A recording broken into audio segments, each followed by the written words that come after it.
کھوئی ہوئی دولت محنت اور کفالت چوری سے دوبارہ حاصل ہو سکتی ہے، لیکن کھویا ہوا وقت لاکھ کوشش کرنے سے بھی دوبارہ حاصل نہیں ہو سکتا اور ہمیشہ کے لیے ہاتھ سے نکل جاتا ہے۔ ایک وقت میں ایک ہی کام کرنا کئی نامکمل کاموں کا خون کر دینے سے بہتر ہے۔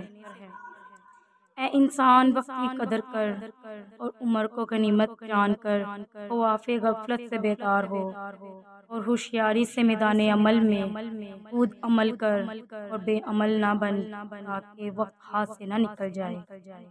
وقت کو غیر مفید باتوں میں صرف نہ کرو، کیونکہ وقت کے لمحہ لمحے کا حساب تمہیں دینا پڑے گا۔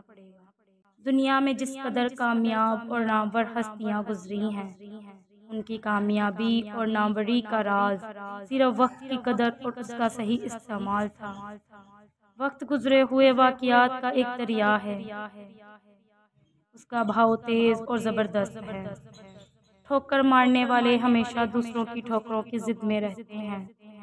جو وقت کی قدر کرتے ہیں، تقدیر ہمیشہ انہی لوگوں کے ہاتھوں میں ہوتی ہے۔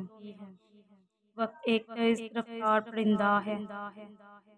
وقت کی قدر اس کے جانے کے بعد ہی معلوم ہوتی ہے کہ بہتے دہاڑے کو آج تک کوئی نہیں روک سکا۔ جو وقت سے فائدہ اٹھا لے گا کامیاب رہے گا۔ جو وقت کی قدر کرتا ہے، زمانہ اس کی قدر کرتا ہے۔ جب وقت گزر جائے تو ہرگز واپس نہیں ہو سکتا، اس لیے کوئی چیز وقت سے زیادہ عزیز اور پیشو قیمت نہیں ہے۔ جو شخص طاقت کے دنوں میں نیکی نہیں کرتا، ضعیف کے دنوں میں سختی اٹھاتا ہے کہ یہ وقت کا تقاضا ہے۔ بوڑھا ہو جانے پر بچپن کو چھوڑ دو اور ہنسی و مذاق و دل لگی جوانوں کے لیے رہنے دو۔ وقت کا آگے کی طرف سے روکنا لازم ہے، نہ کہ اس کے پیچھے دوڑنا مناسب ہے۔ تمام کام کے واسطے معین جگہ ہونی چاہیے اور ہر کام کے واسطے وقت مقرر ہونا چاہیے۔ جو شخص وقت کی قدر نہیں کرتا، وہ کوئی اقتدار بھی حاصل نہیں کر سکتا۔ غور کرو، اس دنیا میں ہمیں زندگی بسر کرنے کی جو مدت ملی ہے، اس کی حقیقت کیا ہے؟ فرض کرو ایک شخص 60 سال کا زندہ رہتا ہے تو اب 30 سال اس کے سونے میں گزرے، 15 سال بچپن کے کھیل کود کی نظر ہو گئے۔ اب جو وقت بچا وہ ہمارے کھانے پینے اور کمانے میں خرچ ہوتا ہے۔ تو اس حالت ابدی کے حاصل کرنے کے لیے ہمارے پاس وقت کہاں ہے؟ اس لیے ان قیمتی لمحات کو ضائع نہیں کرنا چاہیے اور ان کی اہمیت کو محسوس کرنا چاہیے۔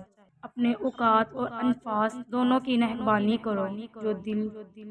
جو دم گزرے مفید بات میں گزرے اور کوئی سانس عبث حالت میں نہ لیا جائے۔ زندگی کیا ہے؟ صرف وقت۔ اگر تم امیر بننا چاہتے ہو تو اپنی فرصت ضائع مت کرو۔ وقت تبدیلی کا سرمایہ ہے، جب بھی فرصت ملے اسے سستی اور بیکاری میں مت گزارو، اچھے کام پر صرف کرو، چاہے اپنے لیے چاہے دوسروں کے لیے۔